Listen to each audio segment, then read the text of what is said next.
Okay, I think I've gathered everything I need together for this project. I've chose the snap-on rim lid with the screw-out center for the project to make it a little bit easier to reassemble and assemble. This particular lid makes it really nice for just spinning out this center piece. My goal is to be able to drill a couple of holes in here in order to be able to pass these couplings through with rubber washers to give them a good seal. And then I have this nice length of pipe in order to upgrade this bucket a bit. As I was looking at this unit and how it functions, one of the things that really bothered me about this little unit is that the inside, well, just a second, let me get this lid off. Okay, the inside of this thing has this little teeny tiny short tube on here. I don't know what somebody was thinking, but it has a designated water line on the side, but this tube, it doesn't take a rocket scientist to be able to see that it's not anywhere near the water, and so it's still going to allow a lot of bypass. It's blowing it right at the water or drawing it right at the water, but it would be a lot better if it actually was down in the water, like the rainbow vacuum system. If those of you who are familiar with it, the mouth opening on that vacuum was had to pass through the water. It couldn't get away with it. I'm thinking if I took an elbow and put it on the end of this pipe over here, and then put it down into the bucket in such a way that I'd be, say, 3/4 of an inch down, and were to fill it up with water so it just covers over the mouth of that elbow, I can get a spin, a lot like a cyclone, drawing it through the water, and I'm actually forcing the dust to pass through the water. The other thing that I would be occurring is that with the water spinning around inside there, it'll climb the channel, the sidewalls, do the centrifugal force, and it'll give it more opportunity for it to pick up any dust that does manage to stay into the air. And with the exit hole planning on being in the center of this lid, we should be able to avoid any of the water that's trapped in here.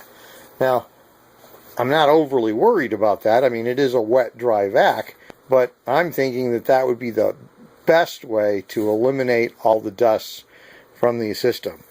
So let me get my drill press back together and see if I can put some holes in this red lid.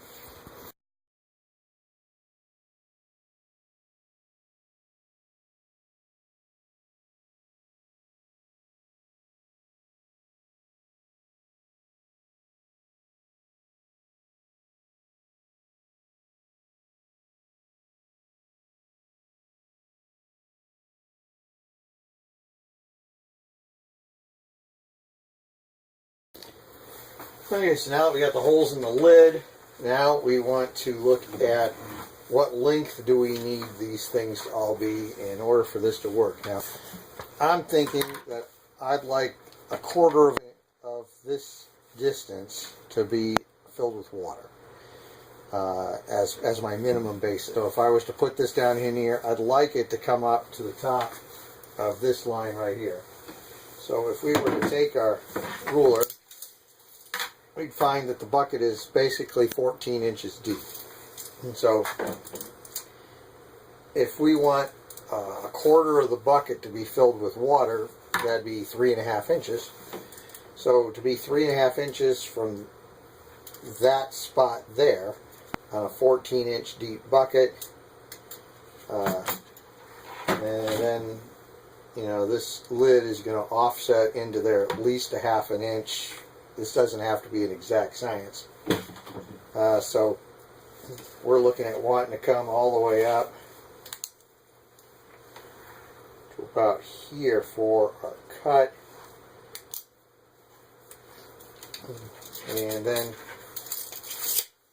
once these units are brought together on their rubber washers, we're going to have this sticking up out of the top, and we're going to need a little bit of tubing in order to put this on, and then ultimately this is going to receive our vacuum hose. So I'm looking at maybe a couple 3-inch pieces to come up over the top to glue all this together, and then we'll have what we need. So let me cut the pieces that we need, and then we'll get back to the assembly process. Okay, we have our 3-inch pieces, 2 of those for our 2 collars. We have our, whatever the length happened to be piece that we measured out for. So let's, sort of dry fit this stuff together and see what we got here. Just get that ring off of there. And we have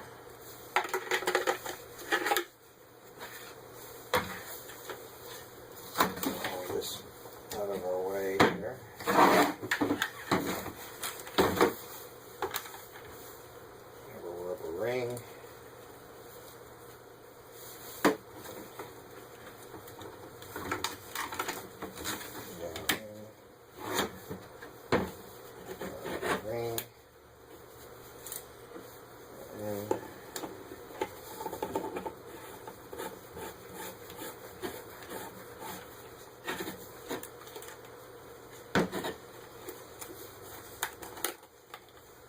The other one here to put in.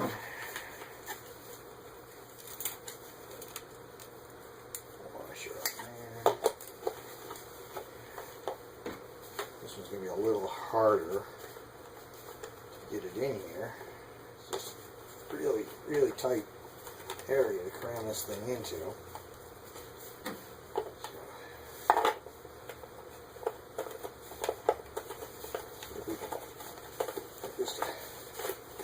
Run down in here.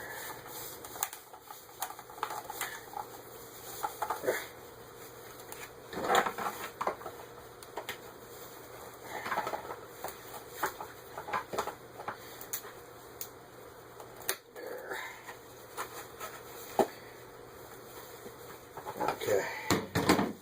So we should have a fairly decent fit, a little tighter. See how that works. You might have to do some caulk or something around it to really seal it up good, but it fits down in there pretty snug. So this one here is going to go like that, and this will end up, so it looks like I'm a little off on my measuring. I think I forgot to measure for the bottom of that elbow. So we'll give that another couple inches off that stack pipe. I forgot to accommodate for this space here. So what did we get? We got 1 3/4 inches need to be taken care of in order for that to work. So we'll reduce that by 1 3/4 inches. Okay, slide this back together. Put this back in here. So this to go in should give me my fit. So then we have our little ones going top here.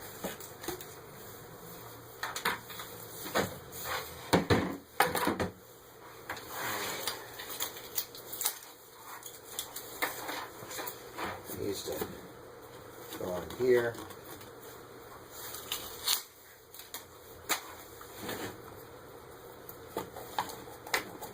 Like this.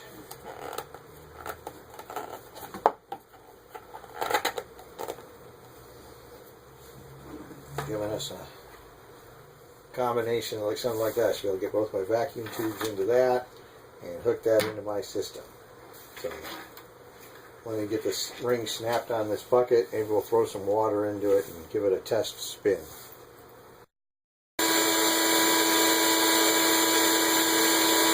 Okay, with no water in there, I dropped a handful of dust down the chamber. And you see I got the vacuum just sort of sitting on there. I got this great whirl going on. So for a dry test, that looks pretty darn good. Now maybe we'll take that same dry test and we'll step it up and put water in it. I still won't have the pipe glued or anything, so there still might be a few leaks. But let me get some water and stick it in there and see what this thing looks like. Okay, I got 4 inches of water in this bucket, and as you can see by the shadow here, if I can get this to line up, we have the tube just at or just below the water line with a 4-inch fill. So that's looking like pretty good positioning here overall. So I'm going to turn the vacuum on again and see what happens inside this bucket.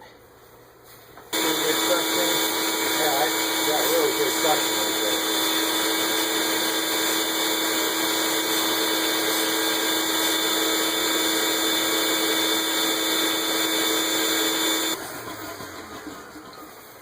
there. And normally I would have my rockler unit hooked up before this unit, but just for the sake of fun, we're going to hook the let's see, I got that unit. I got to put one of those other connectors. I'm going to put that unit there.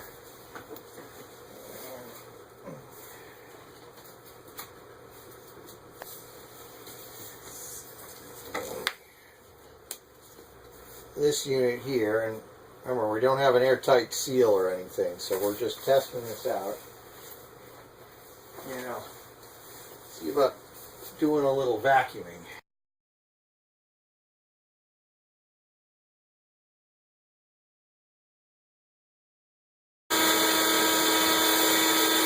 Alright, I'm pretty happy with that. Can't wait to hook that thing up in the right position and get everything sealed up on it. I think I'll be pretty happy. Well, here's what the setup looks like at the moment. I have the shop vac coming into the new dust filtration system, or water system, and then I have that hose running up into the rockler, and then from through the rockler out to this other hose that's laying here that I can then do some vacuuming with. So I went ahead and I hooked the system up to a vacuum compression tester. And, you know, a vacuum is not exactly the strongest system in the world. It's not like a car engine or something. But at the vacuum itself, I had 2.5 pounds of total suction. And hooking all this up and checking at the end of the line here, I had barely shy of 2 pounds of suction. Or I guess it was in cubic meters. I guess 2 cubic meters of suction, where I was at 2.25 coming out of the vacuum cleaner itself. So even though I don't have everything fully glued and sealed and the whole bit, and I'm using, you know, way more hose than what I would particularly like to use, I need to find myself about a 4 or 5 foot hose instead of using my 10-foot hose in this system, so I can have more reach for purposes around my shop. But given all that, I'm going to go ahead and set this thing up to do some vacuuming. Now, I fully cleaned out the shop vac, you know, without getting all carried away and scrubbing it or anything, but, you know, I emptied it into a trash receptacle, and I blew it out with the air compressor, and so, you know, basically there was nothing in the shop vac that was going to come out on its own. And then I did the same thing to the rockler unit on the inside. The outside, it's still dusty and, you know, whatever, but it was sort of important that, you know, whatever dust I put into the system had whatever opportunity it was going to have to get where it needed to go. So the only question now is, you know, how much dust is in my hosing and, you know, all that could possibly muck this up a little bit. But we're going to call that minimal. And we're going to go ahead and put this thing to the test, and we're going to suck up some dust.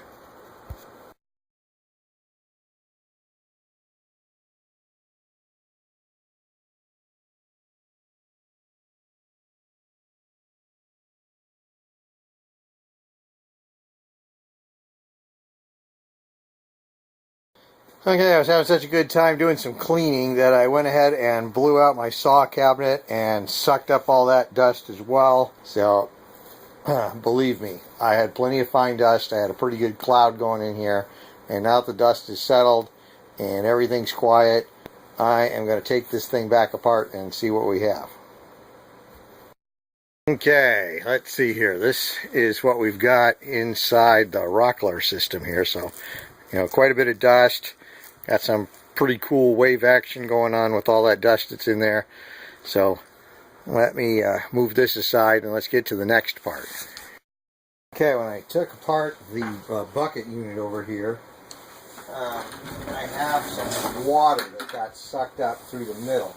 So, we may have to adjust for the size or the depth of the water. Might just be too much water for this system. But obviously something got through it. This is pretty icky looking. But that's pretty good soup that, a little bit of that is some of the stuff I sucked up earlier, but it wasn't dark like that. But I mean, the real proof is going to be what's inside that vacuum cleaner. So we're going to go for that next. Okay. Looks like I got a lot of the water that came over here, so I might have a little bit too much water in the system that I'm using. So now we've got the trial and error process. Figure out how much water is the right amount of water to solve the problem. Not sure how much it really moved over. I had 4 inches of water, and where's that line? So, it moved over a good, I don't know, say 3/4 of an inch. I had it filled right up to this line here, which was like 4 1/16 of an inch. And, we're almost an inch below that now. So we moved an inch of water. So let me drain everything. I'll reset it back at 3 inches of water, and maybe we'll give this thing another whirl. Okay, we're starting off clean, and I got the rockler over there. We're going to dump that out on the floor here in a second.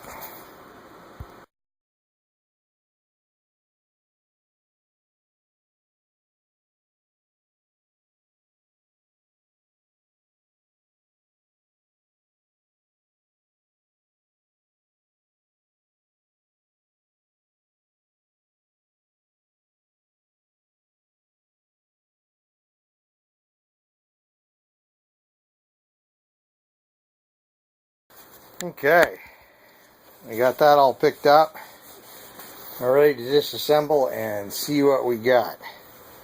So here we go.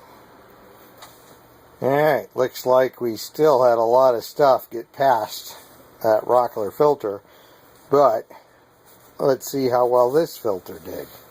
Looks like we still had a little bit of water get out, so we were at 3 inches. So now, I wonder what the volume of dirt versus the volume of water, whether that's anything significant. Do I need to allow extra space for that? My filter on the vacuum over here is still dry. It still looks nice and clean. I still don't see anything in it. So that's a good sign. So very positive from that standpoint. And really, this water, in here, unfortunately, as dirty as my shop vac is, I guess I can't say that's really too horrible. But I think I'll go to 2.5 and reset and try again. Okay, we got a reset at 2.5 inches of water.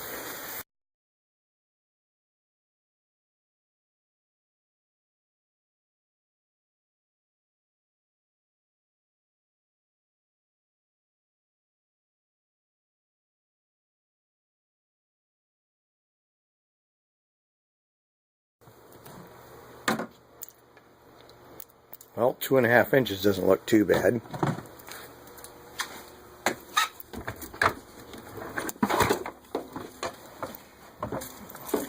I think we might have a winner. I don't see any water down at the bottom of that thing spinning around. So 2.5 inches seems to be the magic number. Now I just got to put this thing back together so it can be functional. Well, it looks like a dedicated jungle of disaster over there, but I think if I could swap out one of my long hoses for like a 4 or a 5 foot hose and hook it up so I can get my full length back, I think this will be a much improved system. It'll maintain maximum vacuum and give me the quality results I'm looking for. Thank you for following me on this trail, and hopefully I can do some other exciting thing to put into video.